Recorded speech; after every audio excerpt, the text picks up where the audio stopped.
안녕하십니까. 꿈꾸는 시니어TV입니다. 시청자님들께서는 거의 대부분이 은행 창구에서 현금을 찾거나 ATM 기기에서 현금을 인출한 경험이 있을 것으로 보이는데요. 2023년부터는 이러한 현금 인출을 할 경우에는 확인 절차가 강화되고 ATM 기기에서 현금을 입출금할 수 있는 한도 금액이 축소됩니다. 이러한 제도 변경은 보이스피싱 예방을 위한 조치로 시행이 되는데요. 오늘은 이러한 내용이 어떻게 변경이 되는지 알려드리겠습니다. 첫 번째, 카드나 통장을 사용하지 않는 ATM 현금 입금 한도액이 축소됩니다. 첫째, ATM에서 카드나 통장을 사용하지 않고 계좌번호를 입력하여 현금을 입금하는 방식이 대면 편취한 자금을 송금하는 수단으로 활용이 되고 있어서 이를 방지하기 위하여 ATM 기기에서 카드나 통장을 사용하지 않고 계좌번호를 입력하는 현금 입금 한도를 축소합니다. 1회에 100만원에서 50만원까지 축소를 하게 됩니다. 일반적인 ATM 입금 방식은 카드나 통장으로 입금하는 ATM 매체 방식이지만 보이스피싱 범죄에는 계좌번호만 입력하는 ATM 무매체 방식으로 송금하기 때문입니다. 두 번째, ATM 무매체 방식으로 입금된 금액의 수취 한도가 1일 300만원까지 제한됩니다.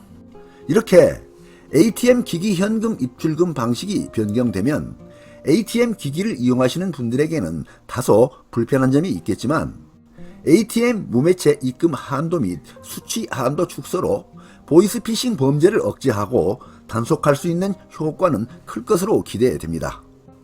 두 번째, 500만원 이상 고액 현금 인출할 때 문진표 작성이 더욱 강화됩니다. 은행 영업점에서 500만원 이상의 고액 현금 인출 시에는 문진표를 작성하는데요. 이 방법이 더욱 강화되어 시행됩니다.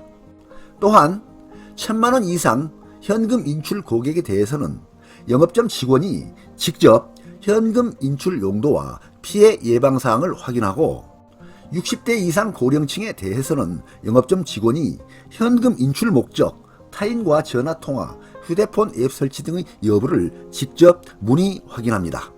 아울러 고객이 사기 피해를 당하고 있는지 자각할 수 있도록 문진표와는 별도로 사기 예방 안내문을 교부한다고 합니다. 그리고 이전부터 고액 현금 거래는 부정한 자금이 많다고 보아서 자금 세탁 방지 제도를 운영하고 있는 상황인데요.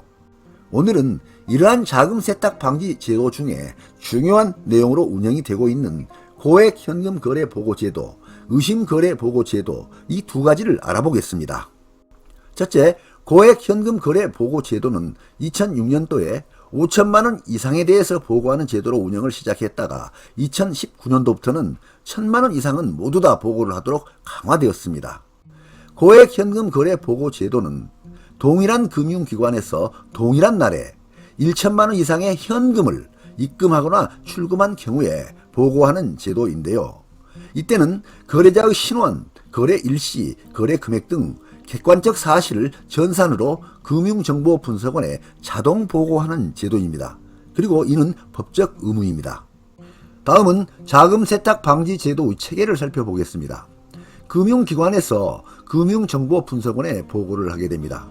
그러면 법집행기관인 검찰청, 경찰청, 금융위원회, 국세청, 관세청 등에서 금융정보분석원에 자료를 요청하게 되면 금융정보분석원에서는 법집행기관에 그 자료를 제공하게 되는 것입니다.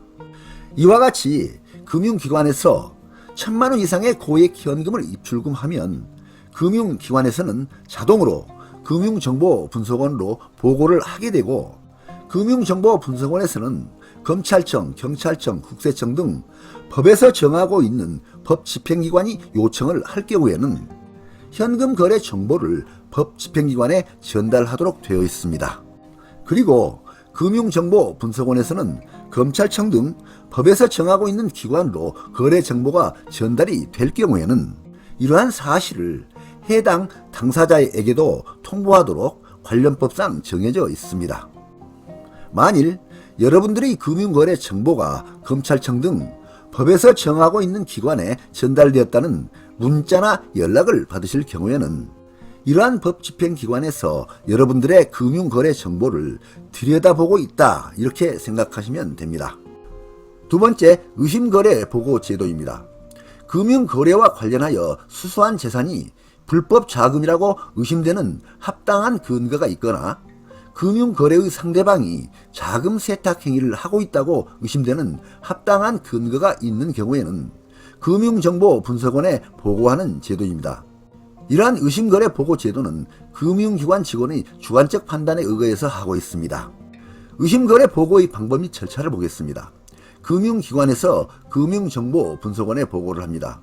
그러면 금융정보분석원에서는 법집행기관의 요청에 의해서 그 자료를 제공해주게 되어 있습니다. 첫째, 금융기관의 영업점 직원이 금융거래 시 의심거래로 판단되면 보고 책임자에게 보고를 합니다.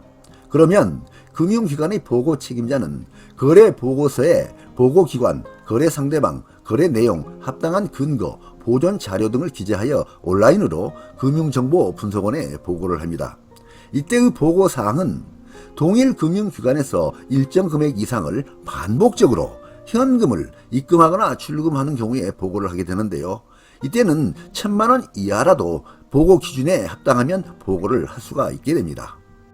외국 사례를 보게 되면 OECD 회원국 등 전 세계 50여 개 국가에서 이를 운영하고 있습니다. 미국이나 캐나다, 호주는 기준금액 $10,000 이상이 되면 보고를 하고 있습니다. 이에 대한 운영 방법을 보게 되면 고액 현금 거래 보고 제도와 의심 거래 보고 제도를 혼용하고 있는데요. 분할 거래를 통해서 회피하는 것을 방지하기 위해 일정 기간 동안의 다중 거래는 단일 거래로 판단하여서 그 합계 금액이 보고 기준 금액을 넘을 경우에는 보고하도록 하고 있습니다. 지금까지 고액 현금 거래 보고 제도, 의심 거래 보고 제도에 대해서 살펴보았는데요. 보통 부모님들이 자녀에게 주택 매입 자금의 일부, 생활비 등을 지원해 주실 때 현금으로 빼주시고 계좌 이체를 피하시는 경우가 있습니다. 이런 경우 계좌 이체는 금융정보분석원으로 자동 보고는 안 되지만 그와는 별개로 탈세나 탈루 혐의가 있어서 자금 출처 확인 등의 조사를 하게 되는 경우에는 예외 없이 적법한 절차를 통해서 계좌 이체 내역도 조사를 하게 된다는 점은 기본적으로 이해를 하시기 바랍니다. 계좌 이체는 자동 보고는 안 되지만 거래 내역은 남게 되고 고액 현금 입출금은 관계 당국의 추적은 어렵지만 자동 보고가 되고 있다는 점이 두 가지 거래 방법의 큰 차이점입니다. 세 번째, 비대면 계좌 개설을 통한 오픈뱅킹 가입자의 이체 한도가 축소됩니다. 첫째, 비대면 계좌 개설을 통해서 오픈뱅킹에 가입하는 경우에는 3일간 오픈뱅킹을 통한 자금 이체를 차단하고, 두 번째, 오픈뱅킹 신규 가입 시 3일간은 해당 고객의 자금 이체가 아닌 기타 목적의 이용 한도를 축소합니다. 1일 1,000만원에서 300만원까지 축소가 됩니다. 네 번째, 비대면 계좌 개설 시 본인 확인을 강화합니다. 2023년 하반기부터는 유저된 신분증으로 비대면 계좌 개설이 되지 않도록 모든 금융회사가 신분증 진위 확인 시스템을 사용하도록 절차를 강화합니다. 그리고 신분증 도용을 방지할 수 있도록 신분증 사진과 실제 계좌 신청인의 얼굴을 비교할 수 있는 안면 인식 시스템을 개발하여 도입을 추진합니다. 다섯 번째, 보이스피싱 문자 근절을 위한 안심마크, 인증마크 플러스 안심문구 표시 서비스가 제공됩니다. 금융기관, 공공기관 등이 발송한 정상적인 문자를 수신자가 쉽게 확인할 수 있도록 안심마크 표시 서비스가 22년 10월부터 시범 도입되었는데요. 2023년도에는 이러한 안심마크, 인증마크 플러스 안심문구 서비스가 확대 시행이 됩니다. 피싱 문자 근절 방안입니다. 이는 안심마크, 인증마크 플러스 안심문구 표시 서비스인데요. 이러한 서비스가 2023년도에는 더욱 확대 시행됩니다. 개선 전 화면을 보면 이렇게 밋밋한데요. 개선 후의 화면을 보게 되면 우체국 로고 표시와 같이 이러한 기업 로고가 전화번호 앞에 표시가 되고요. 그 아래는 확인된 발신 번호입니다. 이렇게 안심 문구가 표시가 됩니다. 그리고 국제전화 사칭 근절 방안인데요.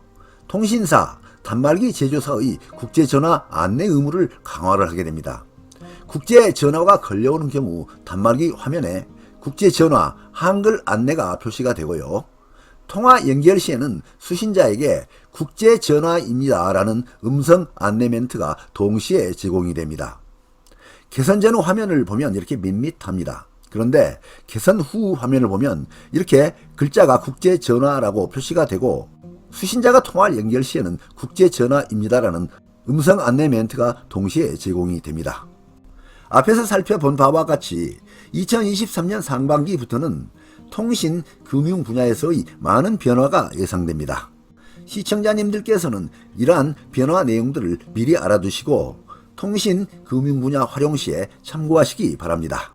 네, 오늘 동영상 주제는 보이스피싱 범죄 예방을 위한 23년 통신, 금융 분야 주요 대책안이었습니다. 많은 도움이 되시길 바랍니다. 끝까지 경청해 주셔서 감사합니다.